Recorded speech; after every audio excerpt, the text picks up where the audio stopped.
Well, welcome back to EHour, everybody. Good to have you here. I'm so damn excited to talk to you today, but more importantly, to have our guest talk to you today about his background, what he's doing.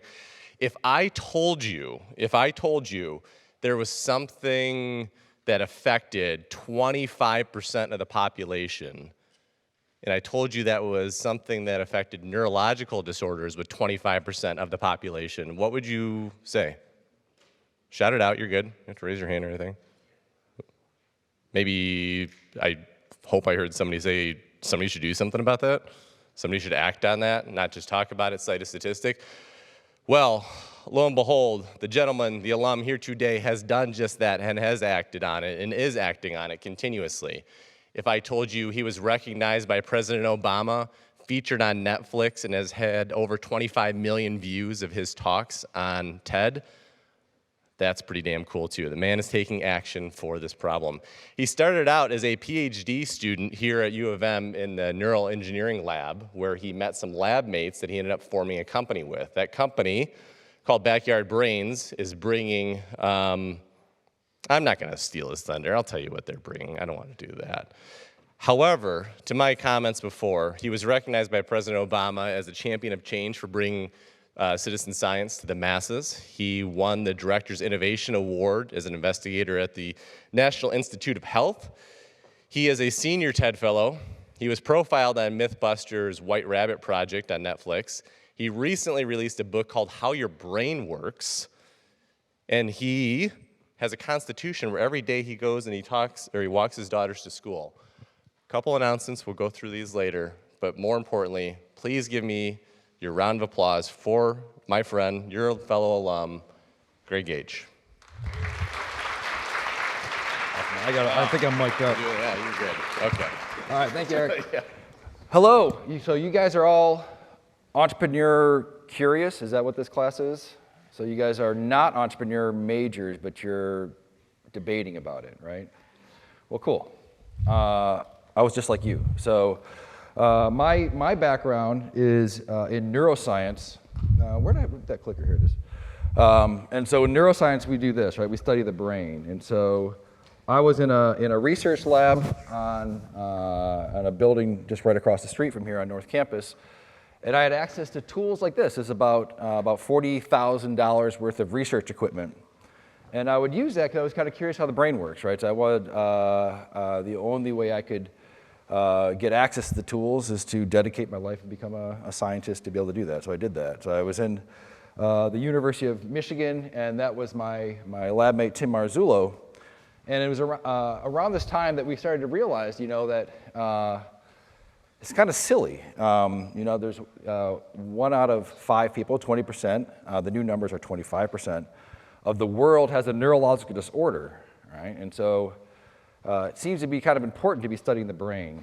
So why is it that I had to dedicate my life and spend 6 years toiling away in my PI's lab just to get access to tools, right? And so that didn't seem fair to us. And so we were looking at other areas of science. And for example, in astronomy, you don't have to get your PhD in astrophysics to look through a telescope. You can start to look through a telescope and maybe become interested in, like how do you measure distant stars, and that gets you going into a certain direction of astronomy, or maybe just in science in general. But the point was you didn't have to do a lot of investment. You didn't have to spend a lot of money and a lot of time to be able to do that, right? So we were looking at that in the field of in biology in general. There's not a lot that you can do, and in neuroscience in particular, there's nothing. And so what we did is we sort of figured out a way to sort of democratize that. So we made these kits that you could bring into classrooms to be able to start to learn about neuroscience early, and start actually doing the stuff I was doing at a research lab, and actually start getting students sort of engaged at an earlier age so that they can become undergraduates in neuroscience and start getting their PhDs and start getting their own stuff and start having a wider net of people that we can pull from. So that was our mission, and so we invented some products. So this is our little kits here that we record from the brains, and then the final version was a little handheld box, this little battery-operated one, and you're able to plug it in and be able to record real neurons from the brain, single unit activity from these wonderful cells inside of our brain. And so for the next few minutes, what I'm going to do is I'm going to give you just some background on kind of what I do in my day-to-day. So I'm going to show you some of the stuff that we do. I'm going to have some people come down from the audience and participate. But then I'm going to do is I'm going to kind of retell the story in a different way, the real way. What I just told you right now is what I tell people. And it doesn't mean that that's a lie.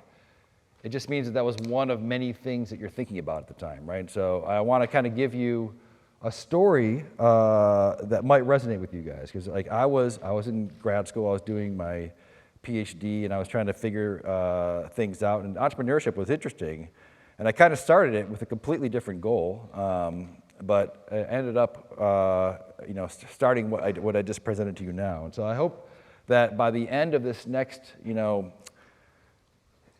20, 30 minutes, you learn something. You're going to learn something, hopefully, that you can put into your toolbox. And then when you need it, you're going to take it out and you're going to be able to use that. Because your goal is to get your ideas to resonate in other people's minds, right? And so you need to be able to do that.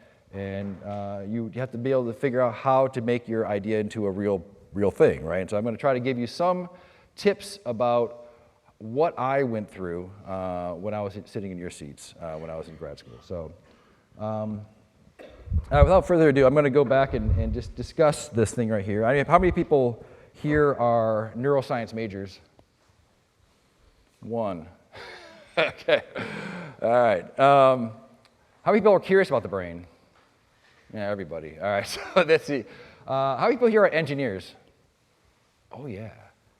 And what am I missing? How many people are in the fine arts? Okay. I was walking down the hallway and I saw people kind of dressed up and reciting songs and practicing lines. I thought it was kind of a creative, it felt cool. I thought maybe the guys would be here, but no. And so how many people here are computer science people? Oh yeah, all right. And so at the very end, I'm going to have a pitch for you guys because we just got a new research grant getting more on the computational neuroscience, and so I'm going to be trying to see if there's anyone out there who wants to help us.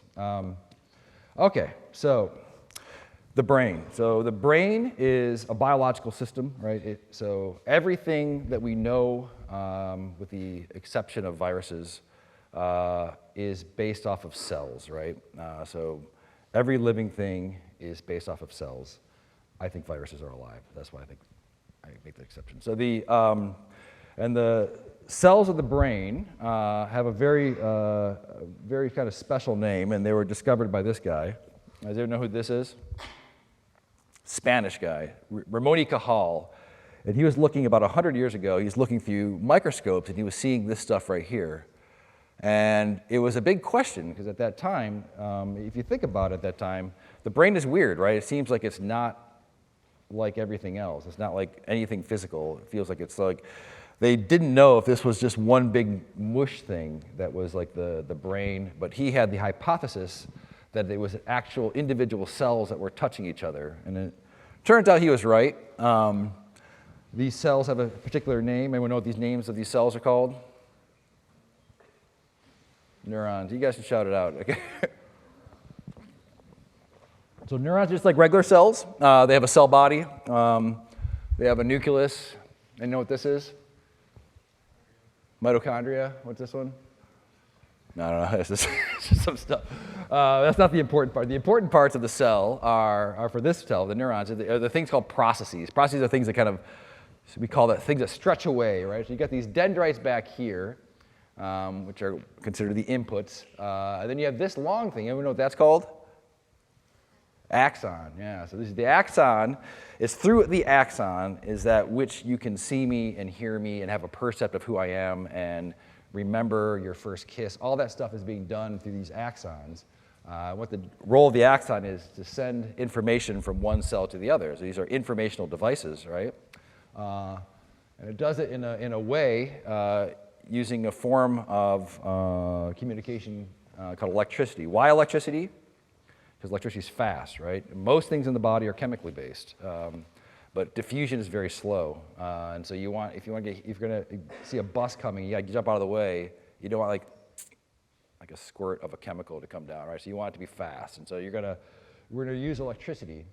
And the electricity comes in a packet, and this packet is called a spike, and it's through these spikes, and it's the number of spikes per second that we think is how information is encoded inside the brain. And so what we're gonna do is we're gonna try to record from these spikes just using some of this DIY gear that we've been making for the past few years. And so we don't have batteries, we have what's called ions. These are the things you remember from chemistry class, the pluses and minuses, the sodiums and potassiums, and these little guys are transistors, right? So this is called, all the electrical engineering, this is the transistor. So like, it's a voltage controlled, so you have a little bit of voltage change and it opens up a large current. So it's like a voltage gated current source is what these things are. And so when you have a voltage gated current source, you can do things that transistors can do. You can start building up logic and stuff like that. And that's exactly what the brain has done through biology and through evolution.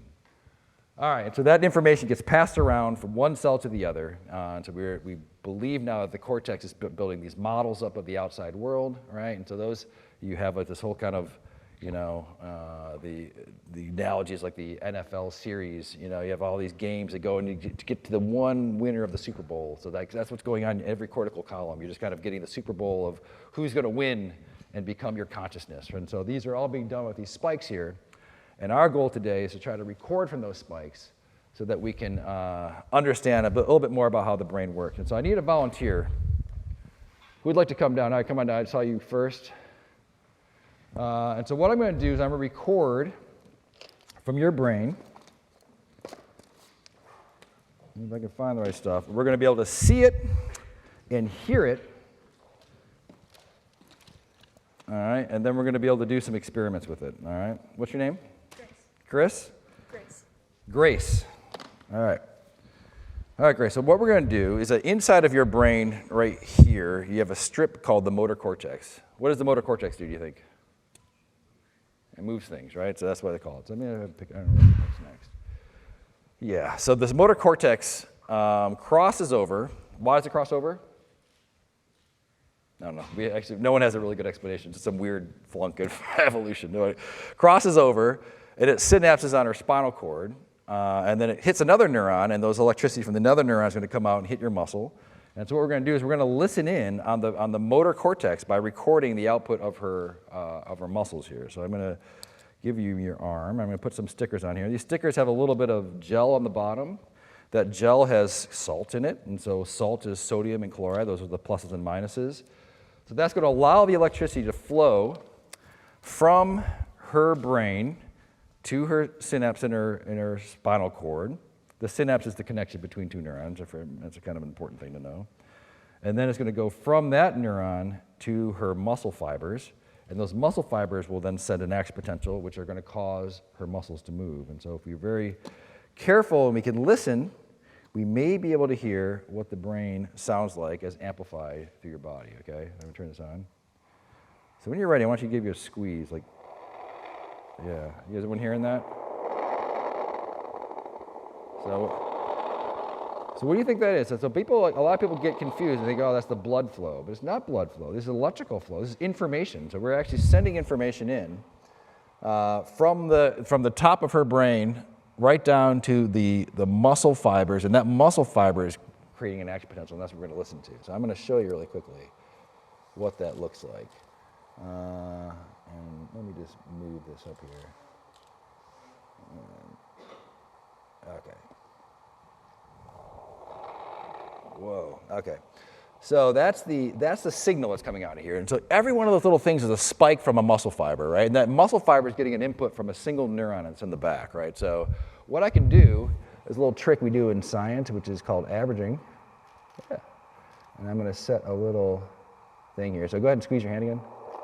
I'm going to go a little bit higher. And then I'm going to pause it every time it hits the line there. I'm going to take a few hits of it. All right. Do it again.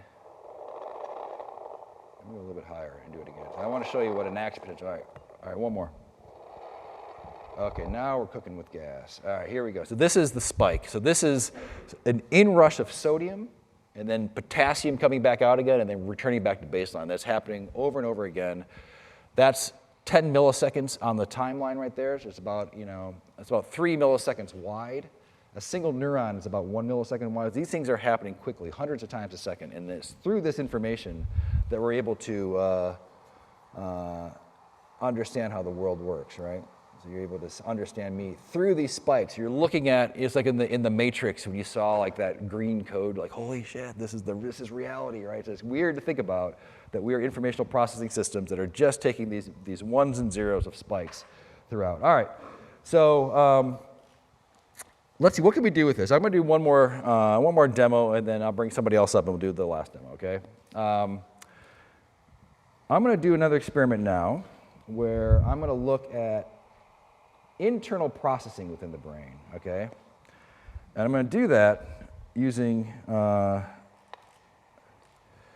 just using a little thing of light, right? So when you see that light, your job is when you see that light, I want you to go like this as fast as you can, all right? And we're going to measure how long it takes for the light to hit your eye. The light's going to travel speed of light to your eye, then it's going to be received, and you're going to send it from your visual cortex to your motor cortex, back down to your arm again. And we're going to measure how long that's going to take, okay? And we're going to do that because we're going to try to map something inside the brain. So when you see that, good. All right, so I'm going to pause it here and bring it back. So this is 1 second down here. Everyone see that? And so I'm going to bring this over here. And so you could argue that this is probably around, if this is where it starts, and that's 1 second, it's maybe like 200 milliseconds, would you say? Where are my engineers? Does that sound about right? Speak up, y'all. All right. So now I'm gonna zoom in ahead. So now we're gonna do the exact same thing, but we're gonna do it just slightly differently. So the task is 100% the same. When you see a green light, you're gonna move your arm, okay? So I've added a distractor. So now she has a red light. So what does her brain have to do now? Now she has to care about color. She has to make a decision. Oh, that's good.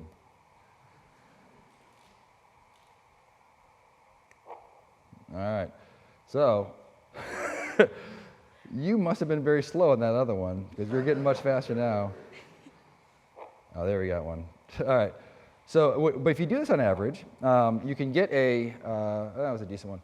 So typically what happens is, if you average this a bunch of times, you're going to see that the delay inside this reaction time of what it takes for the eye to see it to go to the muscles, right?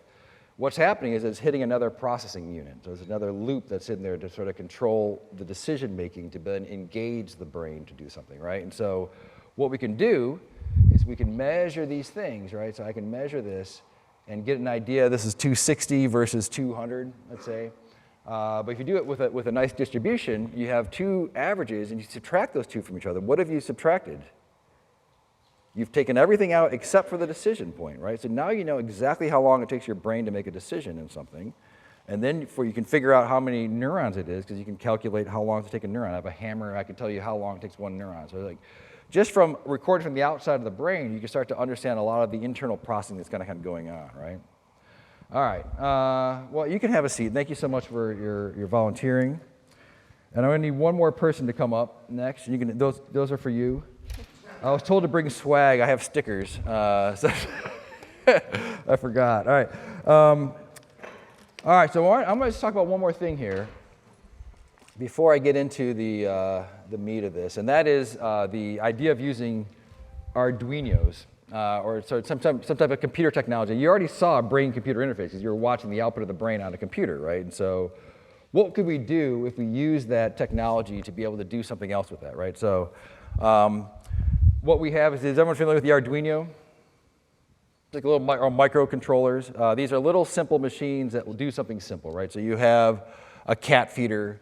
Now you could use your iPhone 14 Max to do this, but it would be a waste of processing, right? Because you have all that power and you're just gonna do, so simple things like this need simple microcontrollers. And so what we're gonna do is we're gonna take the signal, we call it the electromyogram, myo meaning muscles, and we're gonna send it into the amplifier and then stick it into a microcontroller to have it control some lights, all right?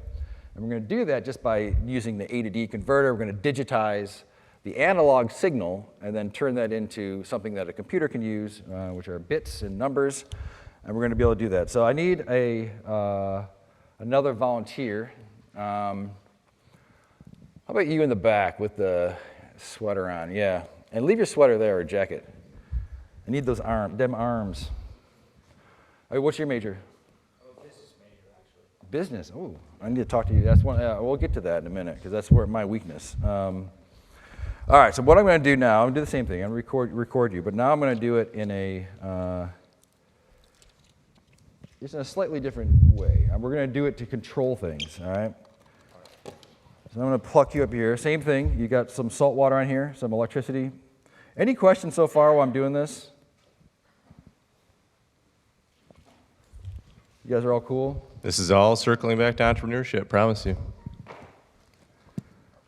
All right, so what we're going to do now is I've got you hooked up. Luke is going to be able to move his arm like that.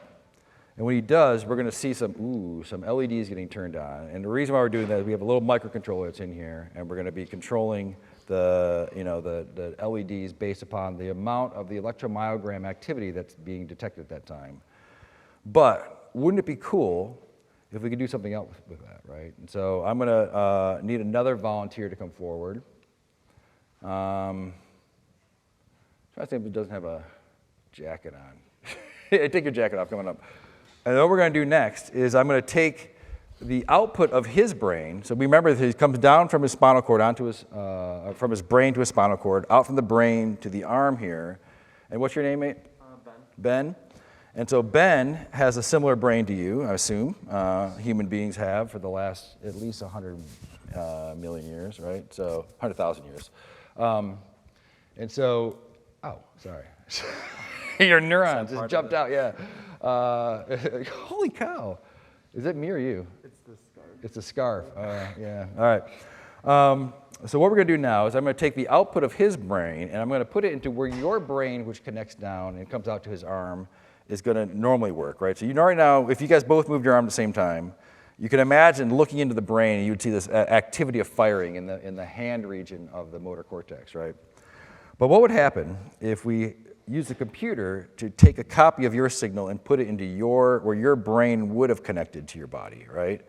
So in a sense, when Luke moves his arm, then Ben will also move his arm, right? Because Ben's not going to have control of that because it's being interjected by Luke. Does that make sense, everybody? And so what we're going to see, instead of a brain-machine interface, which we saw with the LEDs, we're going to see a brain-to-brain interface, or a human-to-human interface, because mostly it's not really the brain we're talking about here. So I'm going to put some electrodes on you, and we're putting the electrodes roughly where that same electrode is in the other one. We're just going to tap the nerve that's creating that muscle movement. And you can relax your hand like this, and what I'll do is I will stand here, and I'm going to allow you two to become one cybernetic organism, all right? As soon as I plug these two together, you have lost your free will forever. And hand it over to Luke. All right. So now your job is just kind of relax your hand like this, and you can look this way. And I'm going to turn it down a little bit. So when you're ready, you try to turn those LEDs on again, like you did before, just like really quick. All right. All right. So that's happening. All right. So we're at super low threshold. Good. I got a good spot. All right. So do it again. And so what we're seeing is that Ben is not it's not a thing. Randos from the audience, right? And so, just to get an idea that you guys understand what's going to happen, what if I took Luke's free will away and I moved his arm and he couldn't move? He wasn't moving it and I moved it. What would happen to Luke? Or Ben? Just relax. Just like you're dead. Okay. I'm going to move his arm and take his free will away and then nothing's going to happen, right? Why is that? It's got to be coming from here, right? So it's got to be your intentions that are doing it. So you do it again, make sure it works. Okay. And now, what would happen if I stopped Luke from moving his hands? But he wants to move his hands, but I just don't let him move it. So put your hand out straight. I'm going to prevent you from moving. Now you want to move it. Okay, so all right, so it still works. Why is that? Because his brain has been sending the command down there, right? It doesn't matter. His hand's not being held, so he's going to move. All right. So with that, I'm going to release you, Ben. Thank you for being a good sport. That's what you get for sitting in the front row. And thank you, Luke. Have a seat. Thank you. All right, so that's the end of the little demonstration. I just want to give you an idea of what we do at Backyard Brains. It's a bit quirky. No, that's your swag. That is your swag, mate. So I just for the next few minutes, I just want to talk a little bit more about the beginnings of this company, because we've been fairly successful at sort of getting our stuff out there through earned media and this type of stuff. But we didn't do it in the way that I kind of told you that story, right? So what was I doing in grad school? So I was interested in teaching neuroscience because I felt I left industry. I worked for 10 years as an engineer. I was an electrical engineer undergrad.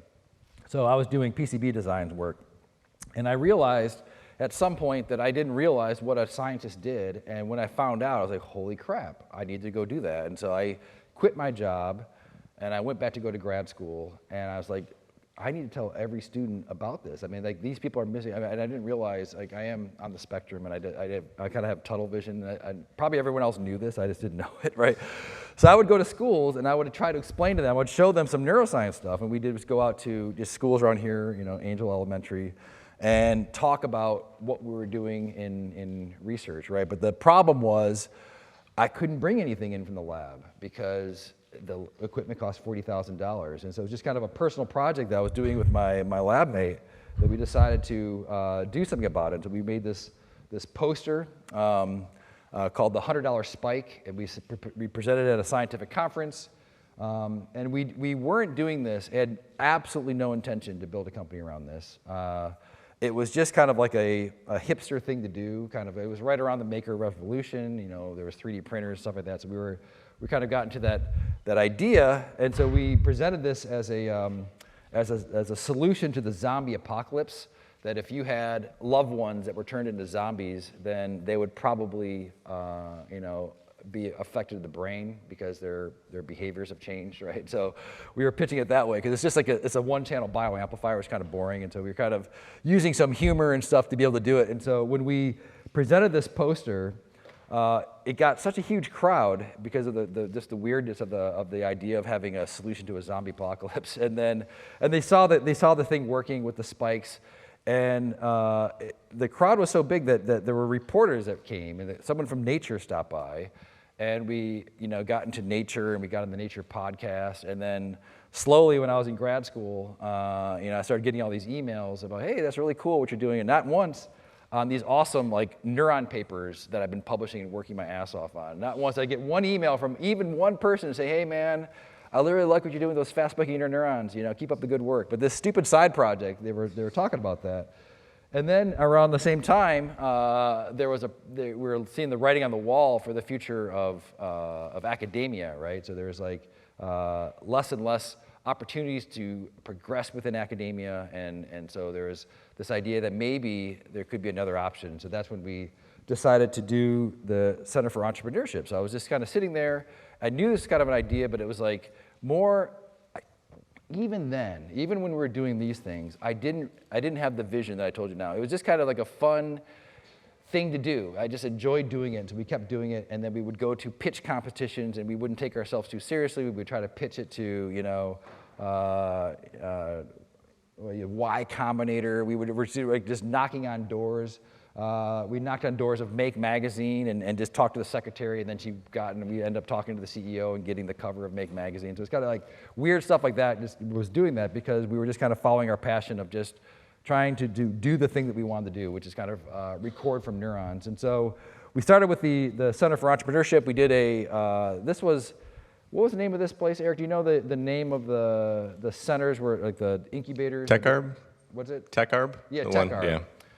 The precursor to TechArb. So we had something there, but I have a picture coming up, and we did some stuff for PBS. There's Thomas Zurbuchen, by the way. He was the former head of the CFE. He just left NASA this week. And then we started Backyard Brains. But I want to show, there's a picture coming up here. Yeah, it's this one. It was right around this time that I was sitting there, and I was soldering the boards myself, and I was having a discussion with Tim, my co-founder, and I was saying, the stuff I just told you about the neurological disorders, and it just sort of appeared I started to see the vision of what this thing was. And I've been working on this thing for a year and a half at this point. And I was just kind of like in motor mode, just kind of just doing the things. We already started the company. We already had we're selling these kits. But I didn't realize it right away, the impact that this could have. Like that story that I just told you, which is true, these things. And I don't think when I tell that story, I'm not telling a lie, because I think that is real. I mean, I think the reason why I went to grad school is because I was curious about the brain and I really wanted to know more about it and these types. So there's some truth to that. But one of the things, a mistake I hear often in people when they're first starting to give their pitches, they tell too literal of a story. They'll tell you hey, how did you get into making blankets that save babies' lives? Well, I was sitting there and someone sent me an email, so I thought maybe I would do that. It's like, yeah, it may be true, but there's probably some other things that you can be there. And so I hear this every once in a while, even on NPR. So your founder story you can be a little bit more artistic with it and just sort of give it a little bit more passion about what it is. And then the other thing I want to say is, we went to Chile and then we started our company. And this is where we are today. I'll just tell you some stories about this. So this is when I was in grad school. It was back here. I got my PhD somewhere around here. But we've been doing all right. But that line right there is our burn rate. And so we are still bootstrap companies, which means that we started up our own stuff through the Center for Entrepreneurship and have been writing research grants to be able to get funding. And so that's been our methodology to do that. And so the gap that's here, like all the stuff that is white underneath that black line, is filled by various research grants that I'm working on. But one of the things that I've noticed, and it took me a while to realize, 10 years to realize this, is that I'm not good at running the company, right? So I'm good at coming up with ideas. I'm good at presenting. I'm good at engineering. But this would be a major problem for most corporations, right? That you're relying on hitting a lottery every few years in order to be able to fund it. And so what I've realized is that in 2023, I'm going to hire somebody to actually run the business, and I'm going to sort of step aside and just kind of run the science part of it, because I feel like if I really want my mission to be successful, I need to get out of the way, because I am not. We don't run ads. I don't like any of that stuff. But I do realize that it's important, and so that's one of the things that I wish I did earlier. And the other thing I wish I did earlier is when we found, we again had no intentions to start a company that was going to be along this long. But if you are starting a company now, try to have like a good mix of, this is probably obvious to everybody, but it wasn't to me, a good mix of backgrounds, right? And so Tim and I are almost identical. We're both on the spectrum. We're both, we're just like interested in weird things, which is great, which is like a really fun evening out, right? But it's not fun when you're trying to build a company that does that. And so having a good mix of people there and understanding what you like to do earlier on would be very helpful. But I do think that what we have is a success. We have, we are in, the sun never sets on a spiker box, so there we go. So that's where we are right now. We're all around the world, and we have some new ambitions to kind of push us a bit further. So now we're moving into more, so my love has been for the past, since I was in grad school, is a lot of my papers are on computational neuroscience, which I think is how we're going to study the brain. We're going to learn the brain through, how do models of the brain work, right? And so what we've been doing in the grants that we are getting now are all around this idea of, can you wire together neurons to build things that do something in the real world? So we're doing neurorobotics. So we have these robots that have eyes, and the eyes, instead of setting up an API that it detected something, it just sends electrical spikes, like voltages. And then the student can then wire up that neuron to, for example, a motor, and every time the motor gets a spike, it moves a little bit, right? And so now you have the inputs and outputs, and the challenge is, what can you do with neurons to give them to do behaviors? And it turns out with 4 neurons, with 1 for each side of the eye, and if they excite the other wheel and inhibit their own wheel, then what happens is that a robot will see you, because it's gonna move towards you, because when it sees you on the right-hand side, it's gonna move the left wheel, stop the right wheel, it's gonna turn towards you. And then if you tune it just right, you can get the excitation to take over the inhibition, and then it will start moving towards you. So it will turn and move towards you. And you can walk around, and the robot will follow you.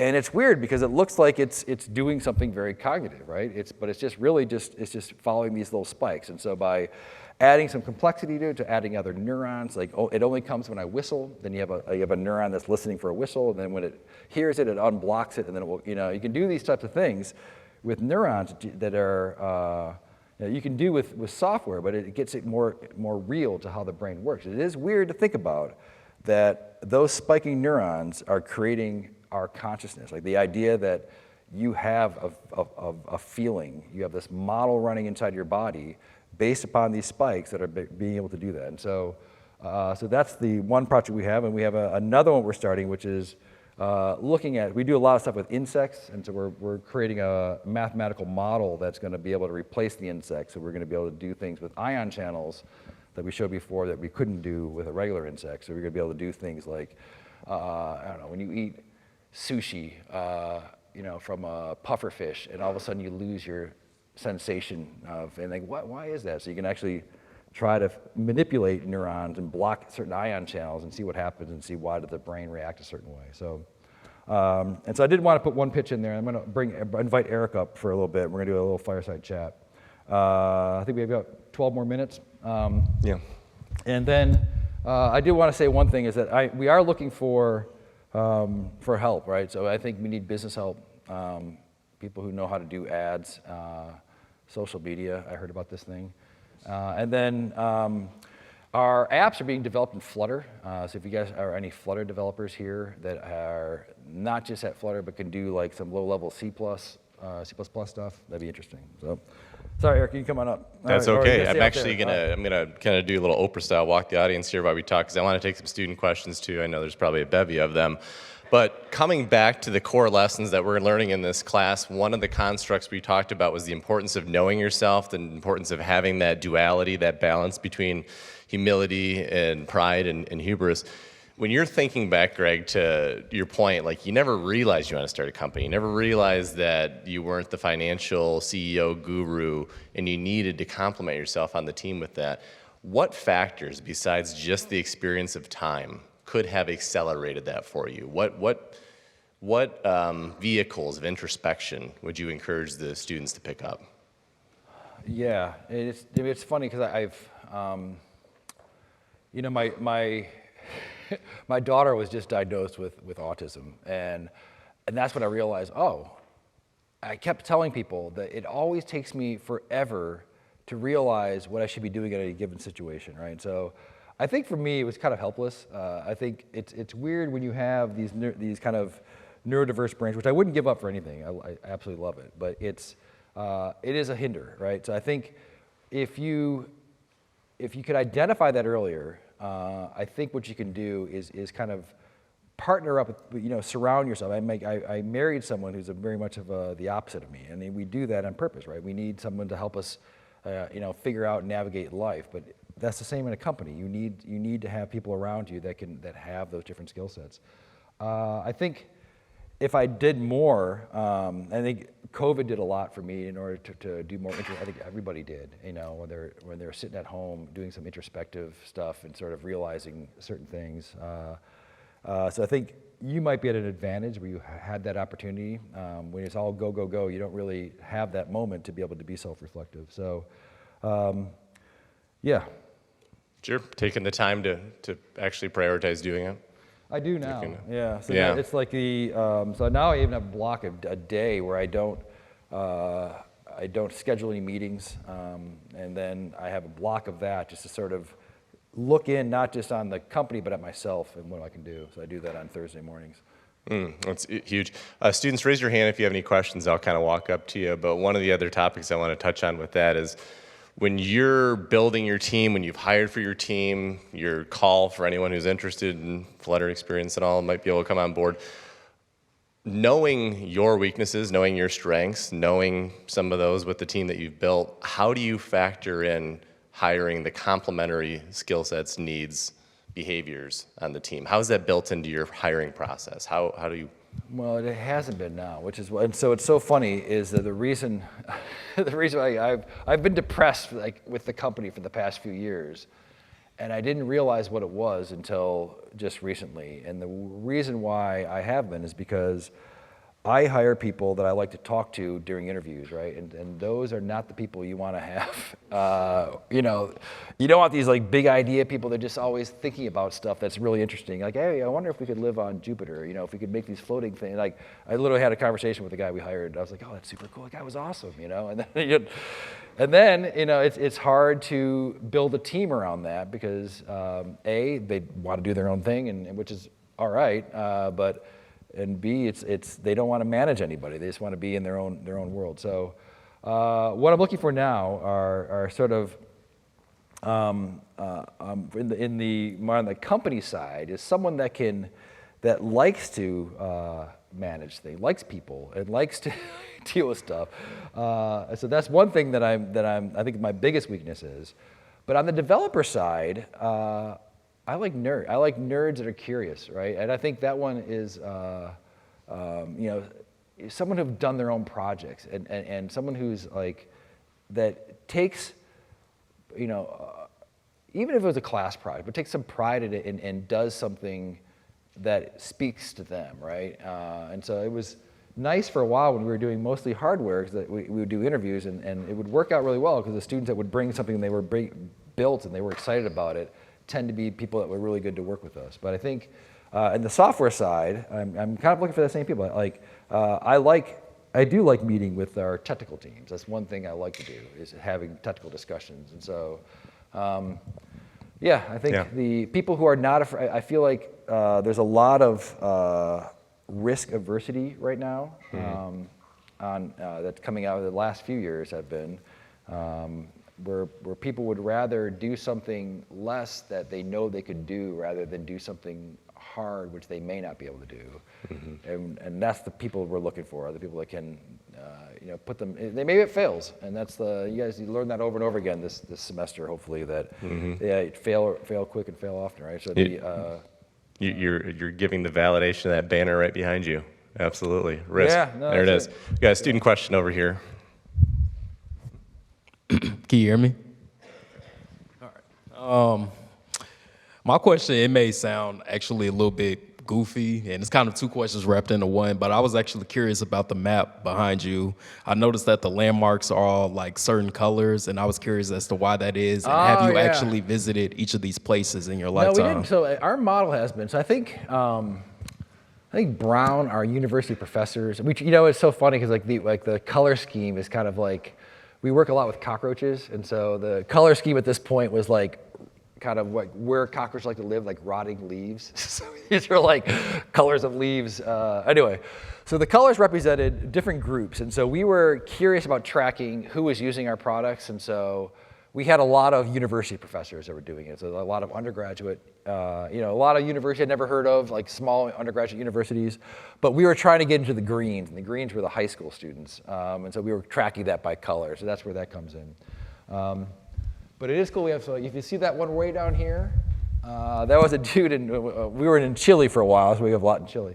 There was a professor there that was doing research in Antarctica on these really weird stuff that lives in the brackish water where it's like at 0.1 degrees and it's moving around. So like he's trying to figure out how does that nervous system work, and so he brought our kits down there to record from that. So we are now on all 7 continents. So anyway, but yeah. So what was your second part of the question? He asked if you had been to those all the locations. Do I have what? If you've been to the locations. No, so we have been a lot. So we do stuff in Africa. My wife is from Europe, so we do a lot in Europe. And my co-founder is now living in South Korea.